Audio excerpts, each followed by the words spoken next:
Bagaimana pilihan raya dilaksanakan? 4 minima, 8 maksima.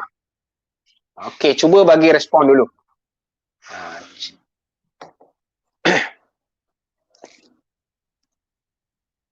Penetapan Good Rajaswari.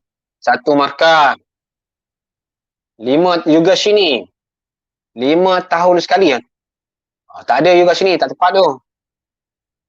Dia ikut yang flow yang ada dalam buku teks.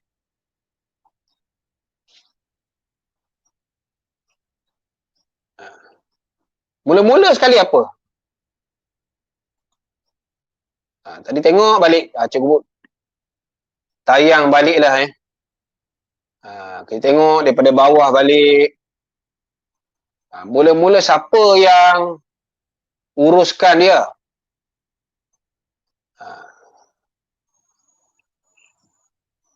Kalau senang cerita, kalau pelajar nak ingat, jawapan kita kebanyakan huruf P.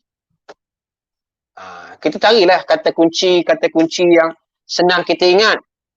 Penetapan, penamaan, penyediaan, pengiraan. Udah 4. Kalau kita tengok 4. Senang aja. Semua ada P. 2, 3, 4, 5, 6, 7, 8, 9 P. Jadi ingat Jadi pelajar, cikgu suka pelajar ambil yang pertama ini. Penamaan calon. 2, manifesto. 3, kempen. 4, pengundian. 5, kita nampak terus kita nak pengiraan undi. Nampak? Kalau markah 4, pelajar dapat 5. Tengok kat Syarwina. Okey, penetapan SPR, penyediaan manifesto, pengumuman tempat mengundi. Okey, Syarwina 4 markah. Panjang jawapan. Stephen, manifesto, kempen, pengumuman, pemberian, pembuangan, pengiraan. 7 markah. Good, Stephen. Good. Itu jawapan baik lah. Cuma 1 Stephen tinggal ialah SPR tu. Okey, yang lain pun cikgu rasa. Mereka tengok penetapan tarikh, penamaan calon. Okey, good. 1, 2, 3, 4, 5, 6, 7, 8. Full mark. Tahniah. Boleh ambil ke raya dekat rumah cikgu. Quiz pit. Nak raya dah kita ni, berapa hari lagi ni. Okey, cukup. Cikgu rasa ramai boleh jawab ni pelan-pelan kita belajar. Okey, kita dah habis 2 muka surat. Hakimi pun betul, bagus Hakimi. Ayat lengkap Hakimi bagus. Hakimi Mukris. Okey, tahniah anak-anak. Puasa pun sempat menaip dengan jawapan yang penuh. Okey, kita tengok muka surat 179. Ini kalau pelajar nak tengok, inilah gambar pengiraan undi. Jangan kau orang kata kira duit pula. Tengok, cikgu nak tunjuk ini dulu. Kalau boleh buka lah agak-agak bismillahirrahmanirrahim. Dia lambat sikit nak buka. Okey. Ini proses pilihan raya. Cikgu dah letak dah dalam grafik ni. Kalau pelajar tak boleh dapat pada cikgu lah. Mesej cikgu. Jiwa tenang 35. Okey. Ini proses. Proses dia sama macam tadilah. Okey. Ini adalah bilik mengundi. Pelajar tengok macam mana bilik mengundi kita. Mula-mula masuk. Dia tak ada. Polis dah tengok dah. Okey, letak IC nombor 2. Jadi pegawai SPR ataupun kerani pengundian tu dia akan cek ada tak kita daftar. Jangan bukan menonong je masuk. Udah kata ada, dia potong. Okey, yang ketiga dia calik dawat. Dekat tangan kita, dekat jari ni lah. Supaya tak undi 2 kali. Bila dah situ dah clear, seterusnya kita nampak akan diberi kertas undi. Itu yang ketiga Okey, yang keempat, kalau kita tengok pengundian. Nampak kotak ni, siapa pun tak tahu kita undi parti apa. Kalau kecuali lah ada apa orang skoden daripada atas, tapi mana boleh Okey, dah undi, kita dah pangkah elok-elok, kita lipat, kita masukkan dalam kotak. Lepas aku masuk, jangan nak membawang pula sini, tak boleh. Terus keluar. Itulah yang kita panggil proses dalam bilik mengundi. Ini kebat ni. Koma walaupun tak undi, kena tahu juga. Macam mana dalam bilik mengundi tu. Bawa kertas dari rumah ke? Pangkah ataupun baling dalam tak. Takkan nak baling pula kan? Dia ada cara dia. Kita tengok situ Okey, ini adalah bekas dia lah, bekas dia letakkan kertas. Okey, itu asas. Habis, kita nak tengok seterusnya pada bahagian ini, siapa yang boleh menjadi pengundi dan siapa yang boleh jadi calon. Okey, kita tengok yang pertama ni. Nak jadi calon. Mana tahu nak jadi calon, dia mesti ada syarat-syarat tertentu. Kita tengok yang pertama ni. Kalau kita baca di situ, yang bertanding ini, dia mesti ada parti politik. Ada parti politik, ataupun dia bebas lah. Bebas ni maksudnya tak ada parti lah. Dia parti cap payung, cincin, dan sebagainya lah itu kita tengok. Okey, kita tengok yang pertama, mesti warga negara Malaysia. Itu yang pertama. Pelajar boleh garis lah. Yang kedua, jawapan dalam bentuk poin atau esei, Hafiz. Kalau soalan tanya dalam esei, kita jawab esei lah. Kalau dalam struktur, dia bagi huruf Roman. Kita jawab dalam ayat mudah, pendek, tapi lengkap. Yang kita nampak. Kita hati-hati jangan jawab dalam bentuk poin pula. Walaupun tidak ditolak markah, tapi kita tak tahu peraturan tahun semasa macam mana. Jadi kita hati-hati. Okey, kita tengok tadi. Mesti warga negara Malaysia, umur 21 tahun. Masuk koma tak boleh ngundi lagi. Tinggal di Malaysia. Nak jadi calon ni mesti tinggal di Malaysia. Takkan YB tinggal di Australia pula. Elok raya aja, kita nak minta bantuan, dia balik negara dia, Australia.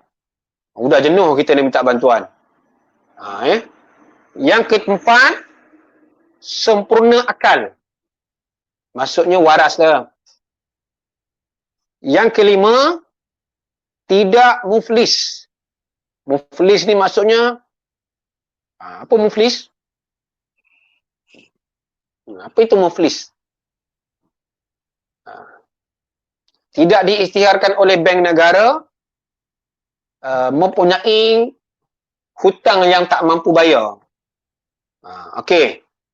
Yang keenam, tidak memegang jawatan dalam perkhidmatan awam. Maksudnya cikgu, kalau nak bertanding, kena letak jawatan dulu. Okey. Tidak disabitkan kesalahan mahkamah. Okey.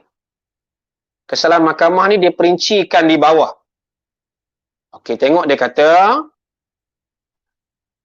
dihukum penjara tidak kurang dari 12 bulan, maksudnya setahun tu, atau denda tidak kurang 2,000. Kalau 1,999 ringgit. Okey betul belum mendapat pengampunan.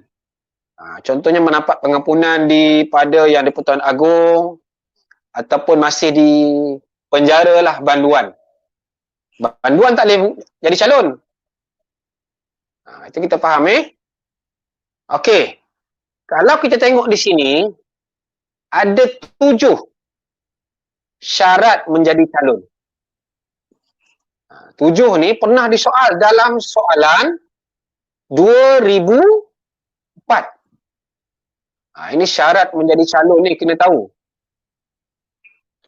Mana tahu akan datang, awak dah kaya, kamu dah kaya, hebat, terlibat dengan parti yang besar, jadi nak jadi pengundi, nak jadi calon. Kenapa mesti tidak muflis? Bermaksud tak muflis ni maksud, kalau muflis tu dia boleh dalam kes mahkamah.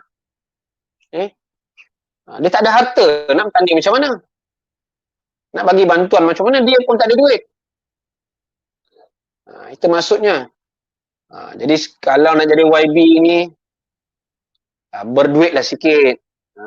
7 syarat menjadi calon.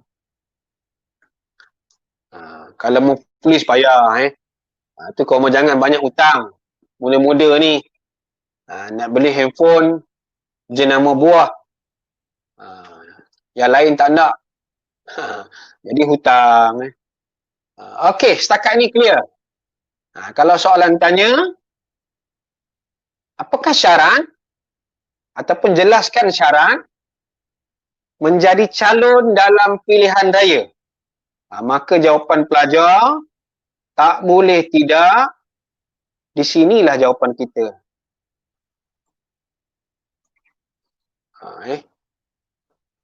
Okey, setakat ini.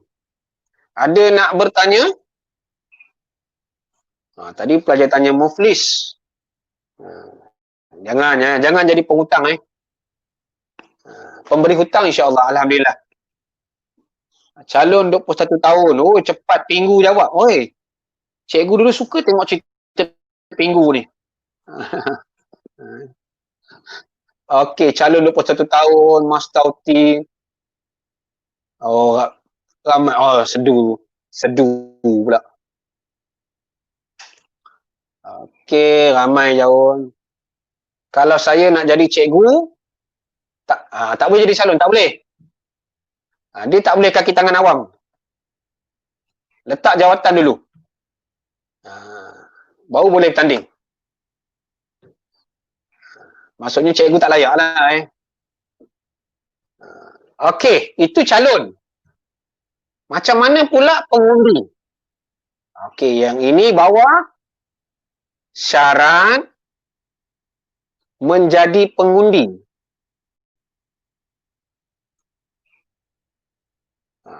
Jadi kita tengok situ, nak jadi pengundi, macam mana syarat dia? Adakah pelajar SPM layak? Sebab kalau ikut matang, ramai yang matang. Yang pertama, mesti nama ini daftar dalam senarai pemilih. SPR kita daftar. Umur 20 tahun bila di pejabat pos, dia buka pendaftaran pengundi, maka kau mau pergilah. Tahun depan, tahun sekali lagi misalnya. Sebab next pilihan raya 3 tahun lagi mungkin masih belum boleh mengundi lah. Baru umur 20. Okey, daftar. Yang kedua, umur 21. Yang ketiga, bermastauti. Dia ada beza dengan atas tadi atau tidak bermastautin. Maksudnya dia kata tak tinggal di kawasan tu, boleh juga mengundi di situ. Macam cikgu. Pasir Salak, duduk Pasir Salak, Kampung Gajah. Hanizah, sorry. Undian yang dilakukan di luar negara. Mereka ni undi pos. Undi pos saja senang. Kalau nak balik banyak kos pula kan.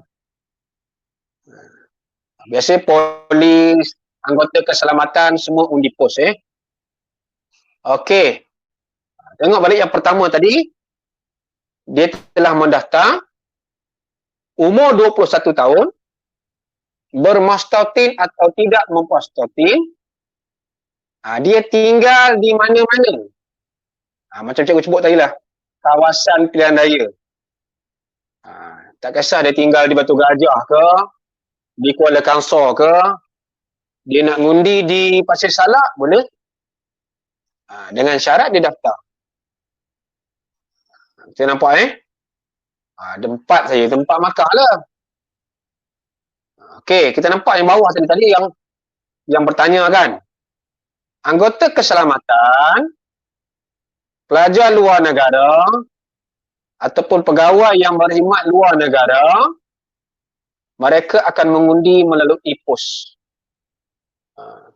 Kalau soalan tanya syarat jadi pengundi, 21 tahun. 18 tu belum digazet lagi. Kita ikut buku teks. Ikut buku teks setakat inilah. Okey, bagus soalan tu mana tahu kita baca surat khabar dulu nak disebutkan pelajar 18 tahun boleh mengundi. Dia belum lagi Okey. Jadi kalau kita tengok situ bila dah mengundi, tempoh berkemping, tadi cikgu bagi tahu 7. 7 ni minimum. Dan Zul cakap 2 minggu. Dia 15 hari. Ini maksimum lah. Banyak pro dan kontra dia. Kalau lama, kos tinggi, keselamatan negara. Sebab bila mengundi, kita tumpukan kepada pilihan raya saja. Kadang-kadang kita kempen ni seronok. Pihak A kempen kata pihak B, pihak B kata pihak A. Lama-lama kalau kita lama sangat, boleh menimbulkan ketidaktentraman awam lah Cepat-cepat lagi mengundi lagi bagus. Okey. Dah selesai semua itu, kita nampak di akhirnya kita nampak SPR telah menubuhkan urustia. Mereka urustia ni cikgu lah. Ya, kita nampak bantu dalam proses pilihan raya. Itu kita nampak Okey, di sini. SPR menubuhkan urus setia dibantu oleh kaki tangan awam. Ada cikgu kita yang jadi pegawai SPR. Untuk pastikan pilihan raya kita ni efektif dan adil. Semua tengok cantik je. Pakai topi SPR. West SPR. Bawa. Jadi kita tahulah orang yang bantu ni ialah pegawai pilihan raya. Okey. Jadi perenggan yang terakhir itu ialah nilai. Kalau kita tanya, apakah yang anda dapat daripada sistem pilihan raya? Apa yang kita dapat? Apa kita dapat? Mesti ada. Dapat memastikan pimpinan negara dipilih secara telus dan adil. Itu kita nampak. Kita lah milih. Okey, tengok soalan SPM 2014 dan SPMU 2019. Tengok. Dia tanya mengapa pilihan raya penting. Hebat tu penting sebab apa? Memilih pimpinan negara. Memilih pemimpin yang boleh menguruskan ekonomi. Memilih pemimpin yang boleh memacu pentadbiran negara. Macam-macam jawapan boleh kita buat. Ataupun ada jawapan lain, pelajar nak bagi respon. Mengapa pilihan raya penting? Cuba kaitkan dengan demokrasi berparlimen.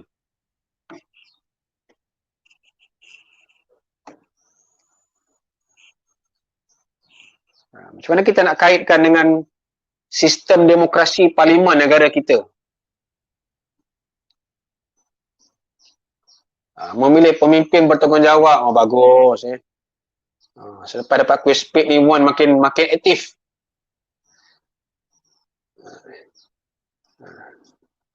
Okey, tanggungjawab, adil. Sebab kita kena pastikan sebab rakyat kita ni, negara kita berbilang kaum. Okey, soalan yang kedua ni. Kenapa generasi muda masih tidak mendaftar? Kenapa tak nak daftar? Mesti ada sebab. Jangan jawab kerana sibuk main PUBG. Tak ada kaitan. Mungkin kita kata apa? Bagus, masih lagi pelajar bagi jawapan yang tadi. Ramai. Okay. Kenapa orang muda tak suka mendaftar? Mesti ada sebab.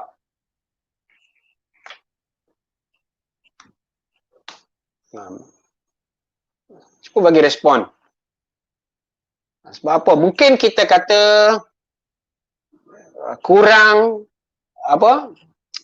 pendedahan daripada media massa. Mungkin dia tak baca surat khabar. Rupanya kena daftar. Mungkin yang kedua kita boleh katakan mereka ni tidak berminat dengan sistem negara. Mungkin ada. Yang ketiga, IC hilang. Mana daftar macam mana? Dan macam-macam jawapan. Okey, Cana. Saya rasa masa kita pun dah hampir tamat. Jadi, pelajar SPM, cikgu minta boleh lihat channel cikgu di YouTube, Santai Sejarah SPM. Dalam channel tu, cikgu dah bagi teknik menjawab kertas 1, kertas 2, kertas 3 dan bimbingan menjawab 5 topik tingkatan 4. Jadi kalau tak dapat, boleh mesej cikgu di Telegram. Jadi jiwa tenang 35. Elias jiwa tenang 35. Boleh tengok. Okey, cikgu rasa cukup setakat ini untuk kelas kita. Lepas ni cikgu tulis dekat YouTube tu channel tu Okey, terima kasih semua yang hadir. Selamat Hari Raya. Minggu depan tak ada kelas. Minggu sekali lagi, wallahu alam. Jadi kau mau berehat, jangan rehat terlalu lama. Pastikan apa yang kita belajar hari ini, walaupun sikit, dapat lekat di minda pelajar lah. Okey, ini kelas yang ke-9. Cikgu doakan semua anak-anak berjaya mencapai cita-cita lah. Cita-cita kita A+. Okey, itu saja. Terima kasih. Jumpa lagi Okey, terima kasih diucapkan kepada Cikgu Abdul Ghani atas kelas pilihan raya raya. Jadi anak-anak dah tahu semua ni. InsyaAllah IDD Negeri Perak akan bawakan lagi tajuk-tajuk yang akan datang, Cikgu Ghani. Jadi kita ambil kesempatan ini untuk mengucapkan selamat Hari Raya lah kepada semua, khususnya kepada Cikgu Abdul Ghani, tenaga pengajar kita, dan kepada semua murid yang ada. Stay safe, jaga kesihatan, jaga keselamatan. Walaupun Hari Raya kena jaga COVID-19 berada di mana-mana. Jadi kita rayalah dengan norma baru. Beraya tak raya, tapi kita beraya dengan norma baru. Jadi sekali lagi terima kasih. InsyaAllah kita jumpa lagi pada masa akan datang. Jadi kami akhiri dengan Assalamualaikum warahmatullahi wabarakatuh.